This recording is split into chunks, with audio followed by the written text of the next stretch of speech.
been different for me ever since I met Hildy. I've never met anyone quite like her before. Bernama panjang Vincent William van Gogh. Dia lahir pada 30 Maret 1853 di desa Zandert di Provinsi Brabant Utara atau North Brabant di Belanda. Zandert ini merupakan gemeente atau kota madya di Belanda yang dihuni oleh orang-orang sederhana. Vincent ini lahir dari pasangan Anna Cornelia Corbentus yang beliau juga merupakan seniman dan Theodorus atau Dorus van Gogh yang merupakan pendeta di sana.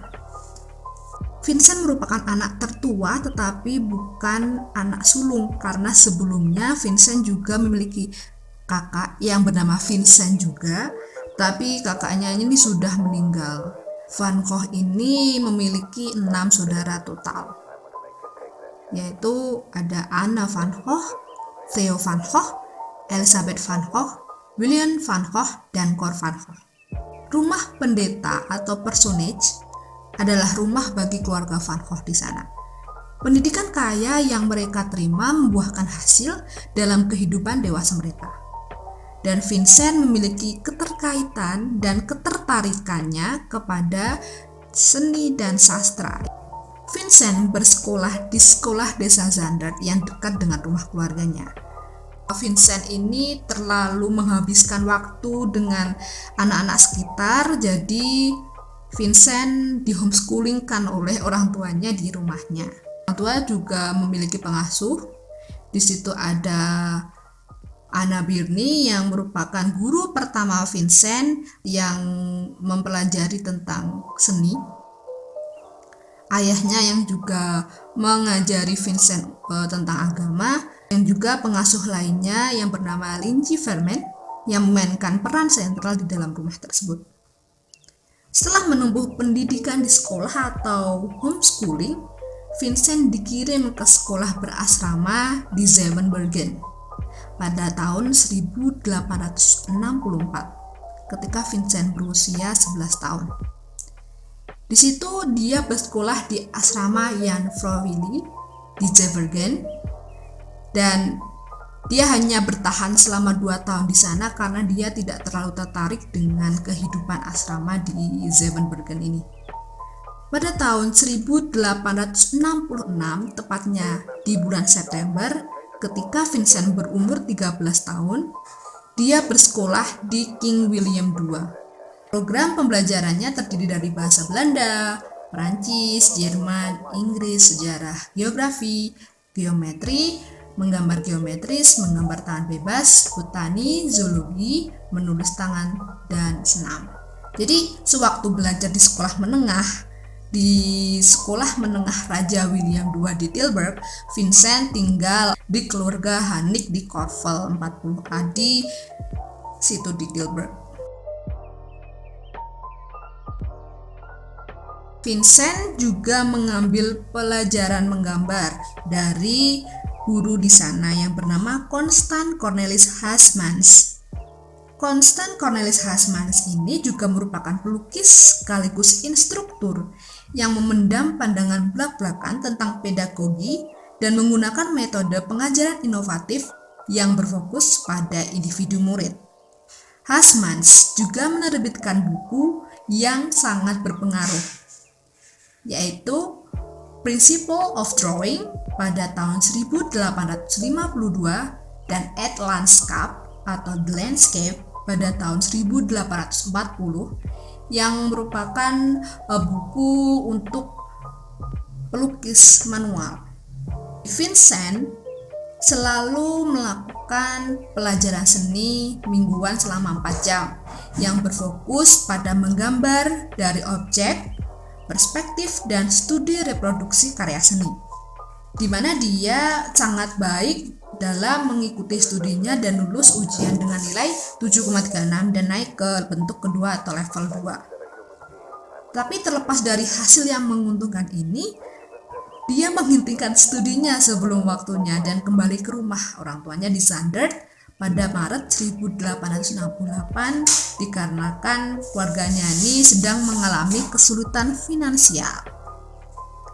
Lalu setelah itu karena keterpaksaan tidak bisa bersekolah, dia lalu memutuskan untuk bekerja. Dan dia kemudian mendapatkan pekerjaan di toko penjualan barang seni milik pamannya, yaitu Goupil & Cie yang terletak di Den Haag, Belanda. Dan pada saat itu Van Gogh muda telah menguasai baik bahasa Jerman, Perancis, Inggris, dan juga bahasa ibu, yaitu bahasa Belanda. Sebagai karyawan termuda di perusahaan, Vincent bertanggung jawab untuk mengemas, membongkar, melapisi foto dan sketsa dengan kertas tisu dan membantu membuat lukisan.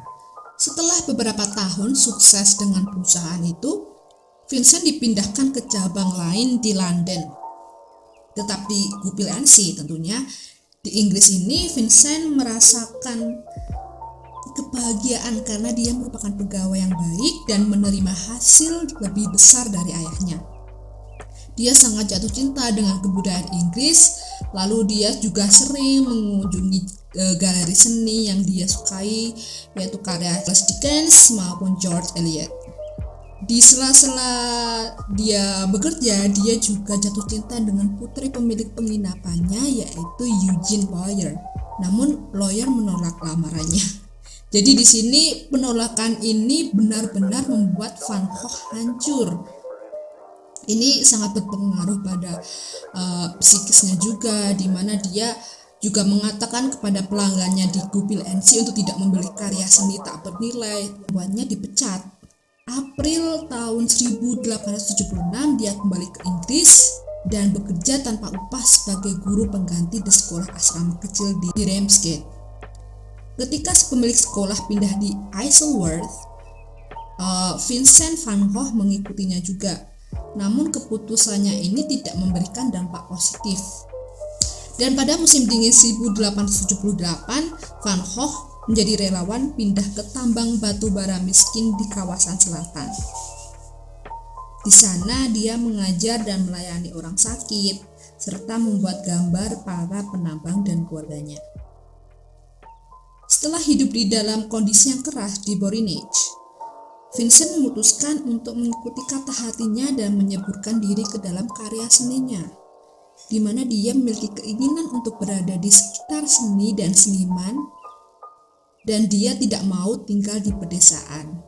Lalu melalui saudaranya, Theo dan Tobias Victor Smith, manajer dari Goupil & Cie di Brussels, Vincent dengan artis seperti William Roelofs, lalu ada Anton Gernot Alexander van Rappard, dan juga dia mengikuti kursus di Art Academy di sana.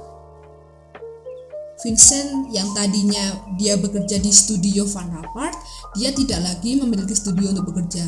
Lalu dia memutuskan untuk menghabiskan musim panas pada tahun 1881 di Eton bersama orang tuanya. Lalu dia berpindah lagi, memutuskan untuk tinggal di Nuenen karena dia sangat mencintai lingkungan dan orang-orangnya. Di pabrik tenun, di tanah, dan di studionya, dia rajin bekerja memproduksi studi tentang warga Brabant yang sangat khas. Dan dia juga pergi ke pedesaan dan melukis pemandangan, serta memperhatikan efek warna di lingkungan itu. Pada saat di Nuenen ini, dia menghasilkan lukisan figur besar yang sangat terkenal sampai sekarang ini yang bernama The Potato Eaters.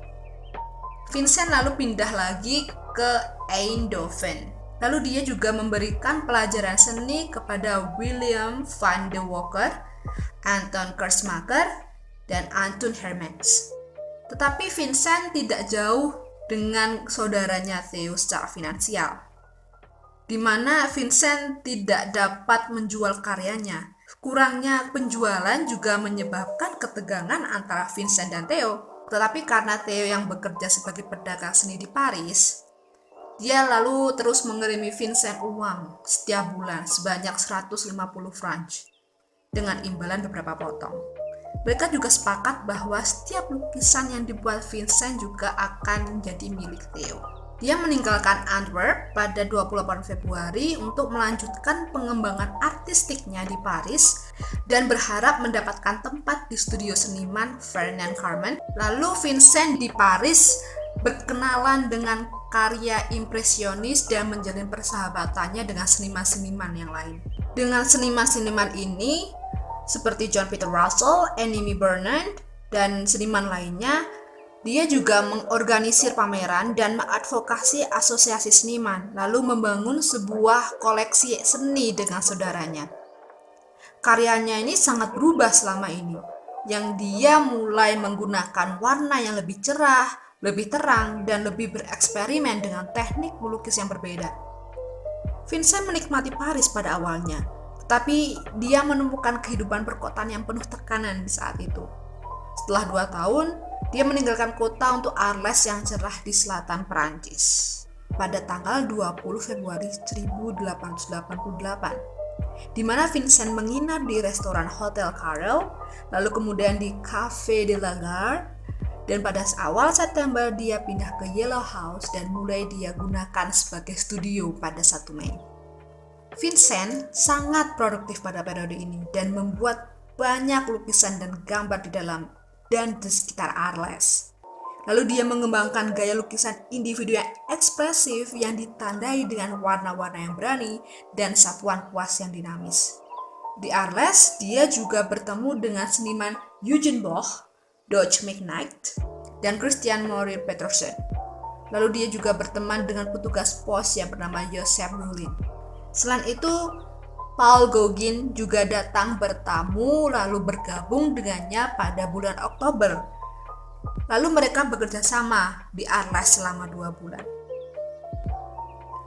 Dia menciptakan sejumlah karya yang tujuannya ini untuk mendekorasi rumah.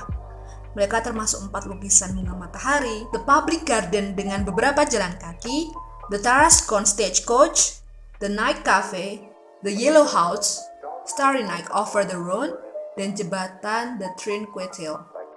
Pada akhir Desember, Vincent mengalami episode psikotik di mana ia memotong sebagian telinganya sehingga Gauguin ini kembali ke Paris. Setelah Vincent dirawat di rumah sakit dan dipulangkan pada 7 Januari 1889. Namun pada akhir Januari dan Februari dia menderita 2 serangan lagi dan dia kembali ke rumah sakit untuk waktu yang lebih lama. Pada tanggal 8 Mei 1889, setelah berbulan-bulan dirawat di rumah sakit di Arles, Vincent membiarkan dirinya berkomitmen pada institusi psikiatri Saint Paul de Massue di Saint-Rémy de Provence. Lalu dia dirawat oleh Dr. Théophile Péron. Dan di sela-sela serangannya, Vincent membuat banyak lukisan dan gambar. Pertama di rumah sakit jiwa, kemudian di kebunnya, lalu di luar, di antara kebun zaitun, pohon cemara, pegunungan Alpilles. Saint-Rémy menjadi latar dari banyaknya karyanya yang paling terkenal. Vincent pindah ke Arles pada tanggal 20 Mei 1890.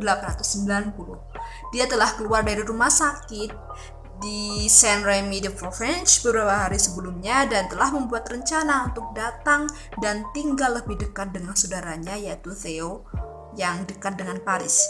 Di Arles, Vincent bisa sering ketemu dengan Theo dan hidup sendiri di bawah pengawasan dokter. Dia menyewa sebuah kamar di Albert Cafu dan secara teratur pergi menemui Dr. Paul Cachet dan menjadi seorang teman di sana. Vincent sangat produktif di Arles. Dia menjalani kehidupan yang tertib di sana. Bangun pukul 5 setiap pagi, pergi untuk melukis, lalu dia kembali untuk makan siang tepat pada siang hari, lalu menghabiskan sore hari dengan mengerjakan lukisannya di ruang pelukis di lobi bawah, makan malam dengan penghuni lain, dan pergi tidur sekitar pukul 9. Dalam 3 bulan, dia menyelesaikan hampir 70 lukisan di sana. Bersama dengan banyak landscape, dia membuat portrait, termasuk salah satu Adeline Roquefort, putri pemilik penginapan yang berusia 13 tahun. Pada 27 Juli, Vincent pergi ke ladang untuk melukis, seperti yang dilakukannya setiap hari. Tetapi kali ini semuanya berakhir dengan cara yang berbeda. Dia berusaha bunuh diri. Dia kembali ke Ahbehafu di malam itu dengan luka tembak di dada dan tersandung di kamarnya. Mr. Hafwa memberitahu dokter dan tetap bersama Vincent sampai saudaranya bisa sampai di sana dari Paris. Tapi sayangnya pada tanggal 29 Juli 1890, Vincent meninggal karena luka-luka akibat luka tembak yang terjadi 2 hari sebelumnya di lapangan di luar Al-Fuqaswa. Lalu dia dimakamkan di pemakaman desa pada 30 Juli. Pemakaman ini dihadiri oleh saudaranya Theo, Dr. Cassette, keluarga Hafwa, tetangga dari desa, dan teman-teman dari Paris, termasuk Emily Bernard, Charles Laval, Lucien Pizarro, dan Julien Tanguy. Lalu setelah 6 bulan setelah kematian Vincent, Theo meninggal di Utrecht. Tubuhnya dipindahkan ke pemakaman di Afwaswap. Saudara-saudara dikuburkan di sana berdampingan sampai hari ini. Setelah Vincent van Gogh meninggal, pekerjaannya mendapatkan kesempatan baru dalam hidup. Semasa hidupnya, Vincent telah mengirimkan lukisan dan gambar kepada saudaranya Theo dengan harapan Theo bisa menjualnya. Pekerjaan itu kemudian akan digunakan untuk membayar Theo kembali atas semua bantuan yang telah dia berikan kepada Vincent dalam memberinya tunjangan bulanan dan mengirimnya materi. Tapi semasa hidupnya Vincent hanya menjual 1 lukisan. Pada saat Vincent meninggal, Theo sudah mengumpulkan banyak sekali koleksi. Dia mungkin memiliki sekitar 365 karya saudaranya. Theo yang memiliki pengalaman yang diperlukan, yang juga dia merupakan pedagang seni, bertanggung jawab untuk menjaga koleksi dengan cermat dan melakukan segalanya yang dia bisa untuk menetapkan nama saudaranya itu. Tapi kematian dini hanya 6 bulan setelah Vincent, janda Theo yang bernama Jo van Gogh Bonger ini menyimpan koleksi tersebut. Lalu dia melakukannya dengan usaha yang sangat maksimal, usaha yang sangat besar agar dapat berusaha keras untuk memastikan bahwa karya Van Gogh ini tetap bersama atau dijual dengan harga yang bagus oleh dealer terkemuka di Belanda, Perancis, dan Jerman. Lalu di Belanda, Hendrikus Petrus sangat mengagumi karya Van Gogh ini. Dia adalah seorang guru seni yang minat utamanya tidak terletak pada karya seni seperti itu, dan lebih pada emosi yang mereka bangkitkan pada halayak. Tidaklah mengherankan bahwa Bremer atau Hendrikus Petrus ini adalah penggemar berat karya Vincent yang ekspresif dan tajam. Dia menggambarkan sebagai cerminan dari kehidupan heroik yang telah melewatkan penderitaan untuk mencapai spiritualitas yang lebih dalam. Lalu dia mendorong murid-muridnya untuk membeli karya Vincent. Di antara murid Bremer, di sini ada Helen Kroller-Müller yang dia itu juga merupakan wanita yang sangat kaya, di mana lukisan Vincent yang indah ini membuatnya sangat tersentuh. Lalu dia mengenali sifat pencarian dan spiritualitasnya dan melihatnya sebagai juara jenis seni baru. Lalu pada tahun 1908, dia memilih karya pertamanya yaitu Age of a Wood, lukisan yang relatif konservatif dari zaman Vincent di Belanda. Dan pada tahun yang sama, dia juga memilih karya yang jauh lebih ekspresif yang dilukis di Paris, yang bernama For Sunflower Gone to Seed. Setelah pembelian awal ini, dia terus membangun koleksinya. Pada tahun 1912, dia membeli 32 karya Vincent dilelang dari dealer di Paris, Berlin, Den Haag, dan Amsterdam. Dengan melakukan itu, dia juga sangat meningkatkan popularitas karya Vincent ini. Helen membangun koleksi yang sangat representatif yang mencakup mahakarya yang tak terhitung jumlahnya, seperti Terence of Cafe at Night, Potret Nyonya Rudin, dan versi The Potato Eaters. Berisi 89 lukisan dan lebih dari 180 gambar. Karya-karyanya dapat dilihat di Museum Helen dan suaminya yang didirikan pada tahun 1938 di Taman Nasional Hoogeveen yang sekarang dikenal sebagai Museum Kroller-Müller. Dan juga ada satu museum khusus Van Gogh atau Vincent van Gogh di Belanda juga. Jadi ada dua, yaitu di Museum Kröller-Müller, yang kedua di Museum Vincent van Gogh.